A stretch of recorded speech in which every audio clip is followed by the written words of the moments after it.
नमस्कार, बहुत स्वागत है आप सभी का। मैं हूं आपके साथ सिरांधा शेखर। आप देख रहे हैं सुप्रभात बिहार। सबसे पहले करते हैं शहादत को सलाम। सोमवार को कश्मीर के बारामूला में हुए आतंकी हमले में बिहार के 2 लाल शहीद हो गए। जहानाबाद के लवकुश शर्मा और सासाराम के खुर्शीद खान सीआरपीएफ 119वीं बटालियन में तैनात थे। शहादत की खबर मिलने के बाद दोनों जवानों के परिवारों में मातम पसरा है। वहीं अपने लाल की शहादत पर परिवार को नाज भी है। कल रात 10 साढ़े 10 में बात हो लगे। क्या बात हुई थी? ऐसी सर बचा कलर की ठीक है, कलर की मम्मी पापा ठीक है करी किया थे कब से कहीं मम्मी की तबीयत ठीक है, भोरे बात करेंगे दोनों से। तो अभी क्या आप चाहते हैं, क्या मांग करते हैं सरकार से, क्या कहना चाहेंगे?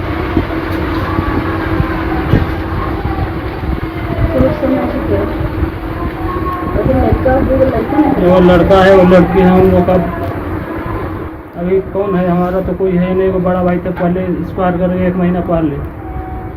अब एक लड़का सहारा था, वो भी चला गया। हम तो पूरा टूट गए हैं। अभी बोलने के मूड में भी नहीं है। क्या करें? उनका बच्चा भी है अभी। किनका? उनका बच्चा भी। एक लड़का है ना 7 साल का, एक लड़की है 3 साल की। वहीं बारामूला में हुए आतंकी हमले की टीस सासाराम भी पहुंची। विक्रमगंज के घोसिया कला के रहने वाले सीआरपीएफ जवान खुर्शीद खान शहीद हो गए। शहीद होने की खबर पहुंचते ही परिवार में कोहराम मच गया। भाई बहन भी बेसुध हो गए, लेकिन अपने खुर्शीद खान की शहादत पर उनके भाई को नाज भी है। हम तो 9:30 बजे बात भी किए, 7 बजे भी बात किए, फोन से अच्छे से बात हुई। फिर उसके बाद हमें 11 बजे मैसेज मिला, वहाँ से फ़ोन आया कि आपका भाई शहीद हो गया। फिर अभी कंट्रोल रूम से भी फ़ोन आया, थाना से आया था कि वो मैंने शहीद हो गया। तब हम लोग मैंने जवानों की शहादत के बाद परिवार पर जो गम का पहाड़ टूटा है उसे तो दूर नहीं किया जा सकता, लेकिन अपने जवानों की शहादत का बदला भारतीय सुरक्षा बलों ने 1.5 घंटे के अंदर ही ले लिया और इलाके में छिपे 3 आतंकियों को मार गिराया। मारे गए सभी आतंकी लश्कर तैयबा से जुड़े बताए जा रहे हैं। जहानाबाद से रागिब हसन और सासाराम से अजीत कुमार के साथ ब्यूरो रिपोर्ट, न्यूज़ 18।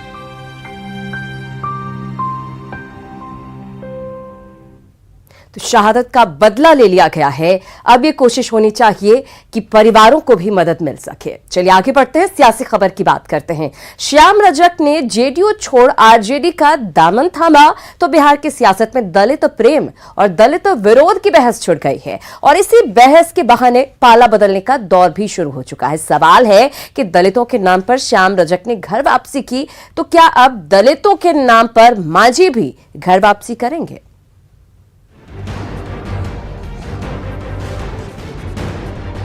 बिहार के कोई ऐसा थाना नहीं है जहां दलितों के साथ हत्या, बलात्कार, उसके साथ छेड़खानी नहीं हो रही है। 1500 करोड़ रुपया हमने दिया, खर्च हुआ सिर्फ 11%।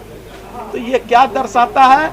और दलितों के प्रति जो उनका जो रहा है नजरिया, चाहे वो श्याम रजक हो चाहे और भी लोग हो। जेडीयू का तीर छोड़ श्याम रजक ने आरजेडी का लालटेन क्या थामा। नीतीश कुमार दलित विरोधी नजर आने लगे और बिहार भर में दलितों पर अत्याचार का एहसास होने लगा। लेकिन श्याम रजक के बहाने नीतीश को मांझी का साथ मिल गया। महागठबंधन में शामिल हम पार्टी के अध्यक्ष और नीतीश के साथ रहे जीतन राम मांझी ने पलटवार करते हुए नीतीश को दलित विरोधी बताने पर श्याम रजक पर ही सवाल खड़े कर दिए। श्याम रजक जी को अगर ये सोचता था कि नीतीश कुमार शेड्यूल कास्ट विरोधी हैं तो उनको पहले रिजाइन कर देना चाहिए था। अब कहते हैं तो उनके बात का हम समझते हैं कि कोई माने नहीं है। वहीं मांझी ने तेजस्वी और लालू पर ही दलितों की अनदेखी का आरोप जड़ दिया। साथ ही 20 अगस्त को दलितों के हित के नाम पर पाला बदलने को लेकर फैसला करने की बात कही तो लगे हाथ जेडीयू ने मांझी के स्वागत की बात भी कह दी। हिंदुस्तान के दलितों के सामने ये चारों मुद्दा है और इस मुद्दा से जो नजदीकी रखते हैं या हिमायती हैं उनके तरफ हम निश्चित रूप में डेग बढ़ाने का काम करेंगे। रही बात कि कौन डिक्लेयर होकर के इस बात की चर्चा करते हैं, अभी तो जैसा चर्चा किया कि जब ये सारी बातें आई थी तो सुशील कुमार मोदी ने आगे बढ़ करके समर्थन की बात किया। कम से कम अगर इधर इन लोगों का तो लालू जी या नीतीश तेजस्वी जी तो इस बात की चर्चा करते, लेकिन कोई नहीं किया।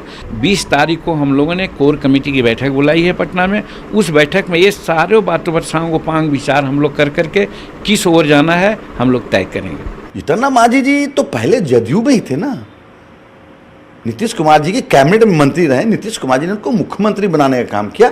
अगर वो आते हैं तो हम स्वागत करेंगे। तो जीतन राम मांझी का स्वागत है, निश्चित तौर पर स्वागत करेंगे वो आते हैं तो। वहीं मांझी के रुख से उलट कांग्रेस और आरजेडी श्याम रजक के आरजेडी में आने को जेडीयू के लिए बड़ा झटका बताते हैं और नीतीश को दलित विरोधी करार दे रहे हैं। हालांकि कांग्रेस को मांझी से उम्मीद जरूर है कि वो महागठबंधन में बने रहेंगे। और माननीय श्याम रजक जी कल भी अपने परिवार राजद में थे और अपने घर वापसी किए हैं। तहे दिल से श्री श्याम रजक जी का बहुत बहुत जो है हार्दिक स्वागत करते हैं और जो है बधाई देते हैं। श्याम रजक दलित बिरादरी से आने वाले और दलितों के बड़े नेता बिहार में, उनका नाम का शुमार है। और लेकिन उससे भी बड़ी बात यह है कि नीतीश कुमार का जो अहंकारी और सामंती सोच है उसको दर्शाता है कि किस तरह से वहाँ दलित बिरादरी के लोग लगातार अपमानित हो रहे हैं। मांझी जी बहुत परिपक्व नेता हैं। मुझसे कल भी बात हुई है और हमें विश्वास नहीं है कि मांझी जी पुनः वापस अपमान का घूंट सहने वहाँ जाएंगे। साफ है, चुनाव आते ही दल बदल का मौसम आ चुका है, लेकिन दल बदल के लिए दलितों का बहाना लिया जा रहा है। अब देखना होगा जिन दलितों के बहाने श्याम रजक ने आरजेडी का दामन थामा, तो क्या मांझी भी दलितों के बहाने घर वापसी करेंगे।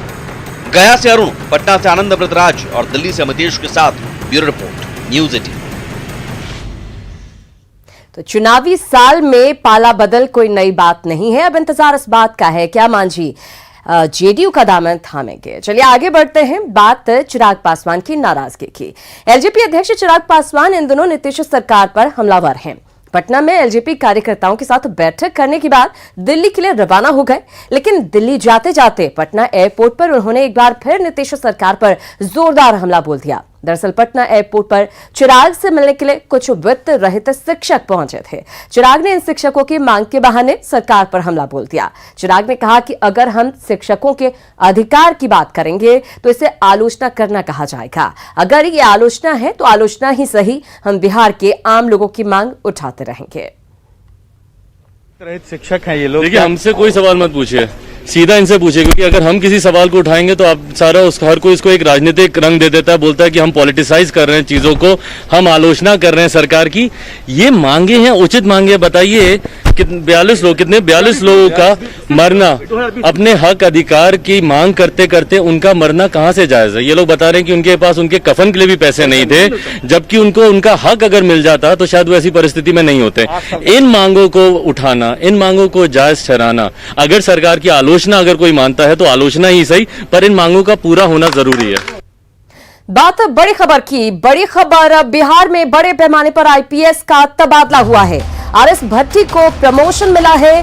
डीजी रैंक में उन्हें प्रमोशन दिया गया है। बीएमपी के डीजी बनाए गए हैं RS Bhatti. R Malar Vizhi ADG प्रशिक्षण बनाए गए हैं, तो MR Nayak IG railway Patna बनाए गए हैं। मीनू कुमारी को एसपी जहानाबाद बनाया गया है, तो धूरत सयाली सावलाराम एसपी सारण बनाए गए हैं। वहीं दीपक वर्णवाल को एसपी विशेष शाखा बनाया गया है। सुधीर कुमार पोरिका एसपी औरंगाबाद बनाए गए हैं, तो प्रमोद कुमार मंडल जमुई के एसपी बनाए गए हैं। हरकिशोर राय एसपी भोजपुर बनाए गए हैं। इनामुल हक मेघनू सहायक निदेशक बिहार पुलिस बनाए गए हैं, जबकि बिहार पुलिस अकादमी राजगीर राजीव रंजन बनाए गए हैं। हम आपको बता दें कि सुशील कुमार समादेष्टा बीएमपी 3 के बनाए गए हैं, तो गौरव मंगला एसपी राज्य अपराध अभिलेख ब्यूरो के बनाए गए हैं। मनीष एसपी वैशाली के बनाए गए हैं, तो हृदयकांत अररिया के एसपी बनाए गए हैं, तो अभिलेख कुमार एसपी खगड़िया बनाए गए हैं। किरण कुमार गोरख बगहा के एसपी बनाए गए हैं। तो बड़ी फेरबदल बड़े तबादले 17 आईपीएस ऑफिसर्स का तबादला चुनावी साल में किया गया है। ये तमाम वो नाम जिनके तबादले किए गए हैं। बात कर लेते हैं बाढ़ की। बाढ़ से बिहार बेहाल है। मिथिलांचल और सीमांचल में बाढ़ का कहर ज्यादा है। सरकारी आंकड़ों के मुताबिक अब तक 25 लोगों की मौत हो चुकी है। दरभंगा में पानी की रफ्तार धीमी होने के बावजूद बाढ़ का कहर खत्म नहीं हुआ है।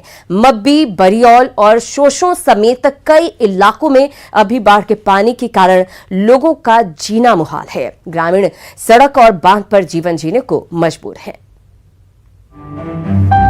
तस्वीरों में झील जैसा दिख रहा ये नजारा है दरभंगा के शीशों इलाके का, जहां कॉलेज में चारों तरफ पानी ही पानी है। क्लासरूम के अंदर तक पानी घुस चुका है। आसपास के इलाकों में कमोबेश यही स्थिति है। अनाज गोदाम से लेकर बिजली ट्रांसफार्मर, सब तरफ पानी ही पानी। परेशानी है कि नीचे गोदाम डूब गया है, इसके वजह से हम लोग को पढ़ाना पड़ा है। अभी भी गोदाम डूबा हुआ है, इसमें 5 से 6 फीट लगभग पानी भरा हुआ है, ऐसा कि आप नीचे जाके देख सकते हैं। दरभंगा में बाढ़ का ये नजारा सिर्फ शीशों में ही नहीं है। मम्बी, बरियौल समेत कई इलाकों में पिछले 20 से 25 दिनों से पानी कम नहीं हो रहा। जानमाल की सुरक्षा को लेकर लोग सड़क और बांध पर जीवन जीने को मजबूर हैं। बाढ़ का स्थिति अभी बहुत खराब है। बहुत पानी अभी तकल है गांव भर में, और गांव भर के हथियार सब चीज अभी आदमी रोड पर भागल है। बाढ़ से परेशान लोगों का ये कहना है कि इलाके में पानी की रफ्तार तो धीमी हुई है, लेकिन पानी नहीं घटने की वजह से लोगों की परेशानी जस की तस बनी हुई है। साथ ही लोगों को जमे हुए पानी की वजह से होने वाली बीमारियों का भी डर सताने लगा है। न्यूज़ 18 के लिए दरभंगा से विपिन कुमार दास की रिपोर्ट। सिर्फ दरभंगा की ऐसी स्थिति नहीं है। समस्तीपुर की बात करें तो समस्तीपुर की कई पंचायत बाढ़ की चपेट में है और कई परिवारों ने अपना सब कुछ गंवा दिया है। हमारे सहयोगी एक ऐसे ही परिवार के पास पहुंचे जिनकी बेटी की शादी नवंबर में होनी थी, लेकिन बाढ़ ने रुपए, कपड़े, गहने सब बर्बाद कर दिए। समस्तीपुर के कई प्रखंड के कई गांव इस वक्त बाढ़ की विभीषिका को झेल रहे हैं। इस वक्त मैं मौजूद हूं मोरवारा गांव में, और ये परिवार है जो बागमती नदी के भीषण विभीषिका को झेला है, और इस विभीषिका में इनका सब कुछ बर्बाद हो गया है। बेटी की शादी की इन्होंने तैयारी कर रखी थी, और उसके बाद इस बाढ़ में इनके घर की स्थिति हम दिखाना चाहेंगे। देखिए घर का स्थिति, जो सामान था इनका बताना वो बह गया था। सामने जो एक घर बनाए हुए हैं उस घर की स्थिति देखिए।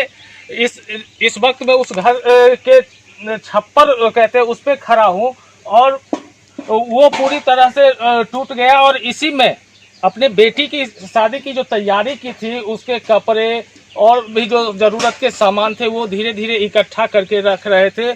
और यहाँ पर हमारे साथ परिवार के लोग हैं। कब शादी करनी थी और क्या सब हुआ? नवंबर में शादी करना था। सब कुछ जान लीजिए कि हमको दह गया।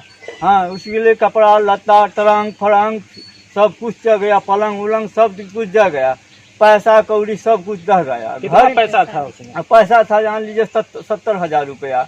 हाँ, जेवर था जान ली बनवाए हुए 80,000 का, सब कुछ दह गया। मेरा बेटी के शादी करेला सब कुछ जोड़ चीट करत रहली है, आ देखिए उदाहर आल सब कुछ दह गेल। 4 पठार रहली है, सौंसे पानी तानी सब बह गेल, सब सामान सब दह गेल। अब ये सोचने को मजबूर है कि आखिर अपनी बेटी की शादी अब कैसे करेंगे, इनका मदद अब कौन करेगा।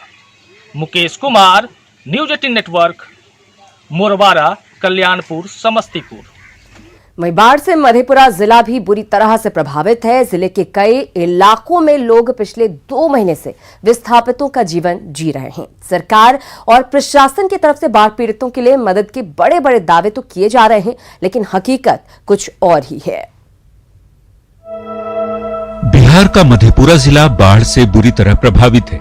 जिले का चौसा, आलमनगर और पुरैनी समेत कई इलाकों में बाढ़ के पानी ने लोगों का जीवन अस्त व्यस्त कर दिया है। पिछले 2 महीने से ज्यादा समय से लोग सड़क, बांध और सरकारी स्कूलों में ही जिंदगी बसर करने को मजबूर हैं।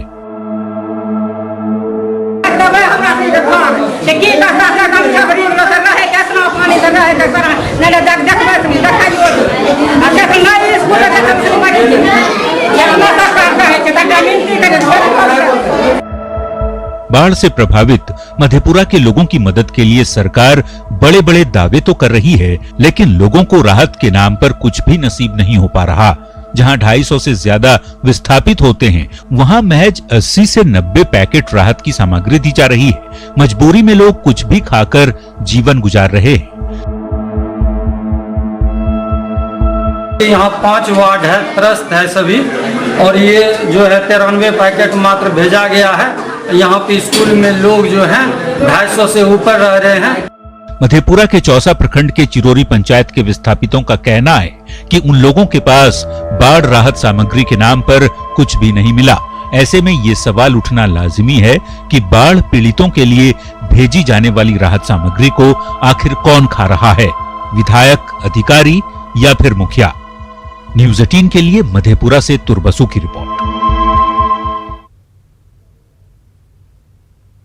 और चलिए अब आपको मिलवाते हैं एक ऐसे शख्स से जिनकी भगवान श्री राम के प्रति इतनी ज्यादा श्रद्धा है कि उन्होंने अयोध्या में राम मंदिर के निर्माण के लिए अपने जीवन की पूरी जमा पूंजी ही दान कर दी। जी, पटना के एएन कॉलेज के retired professor doctor Ranjit Kumar Singh ने पेंशन से जमा किए कुल 25 लाख रुपए राम मंदिर निर्माण के लिए दान कर दिए हैं। उनसे बात की संवाददाता साकिब कुमार ने। सर, इतना बड़ा दान आपने दिया है कि किस तरह की प्रेरणा थी जो इस तरह से आपने दान दिया है? क्या आपको लगता नहीं ये गांधी जी केवल राम का नाम लेके ही जिंदगी भर चलते रहे? राम में उस शख्सियत में तो कुछ बातें हैं, उसको समझने की बात है। तो जब महात्मा गांधी जो राष्ट्र के पिता हैं, वो जिंदगी भर राम राम करते रहे, और आज मेरे जीवन में एक समय आया है कि मेरी जिंदगी में वहाँ का निर्माण हो रहा है, तो फिर उसमें कंजूसी क्या करना था हमको? ये रिटायरमेंट का जो पैसा था वो सारा आपके खाते में था जो आपने दे दिया? जी हाँ, जो बचत होता गया उसी में वो जमा होता गया था और उसको हमने निकाल के दे दिया है। तो परिवार वालों ने आपको इसमें कहा कि आप? मेरे 4 बच्चियां हैं। पहले मैं बता दूं आपको कि मेरे 4 बच्चियां हैं, और सबसे बड़ी जो है वो हाउस वाइफ है, उसका अपना फैक्ट्री वगैरह है रांची में, तो वो काफ़ी संपन्न है। सेकंड जो है वो हस्बैंड वाइफ दोनों जो हैं वो कंप्यूटर इंजीनियर हैं, बेंगलोर में हैं। थर्ड बच्ची मेरी डॉक्टर है, जो एनएस में से उसने MBBS किया, पटियाला से उसने MD किया है, और दिल्ली से वो DM कर रही है अभी। और सबसे फोर्थ जो है वो भी कंप्यूटर इंजीनियर है, टाटा कंस्टिट्यूंसी में है, अभी ऑस्ट्रेलिया में थी, ऑस्ट्रेलिया से वापस आई है। इसमें से किसी को हम नहीं देख रहे हैं कि हिंदुस्तान में रहने की नियत है, समझ रहे? जो आपका जो पूंजी है उसे तब राम के नाम आपने? हाँ, मैंने सब अपने जगह पर हैं, अच्छे अच्छे पे पा रहे हैं सब अपने अपने, तो किसी को जरूरत ही महसूस नहीं होती। हमको देख रहे हैं, बिल्कुल हम अकेले रहते हैं। बिल्कुल अकेले रहते हैं। और जो भी जमा पूंजी थी जो रिटायरमेंट के बाद इनको सरकार की तरफ से दिया गया था, उस जमा पूंजी को इन्होंने राम के मंदिर के निर्माण में लगा दिया है। इसी के साथ इस बुलेटिन में फिलहाल इतना ही, लेकिन न्यूज़ 18 बिहार झारखंड पर खबरों का सिलसिला लगातार जारी है।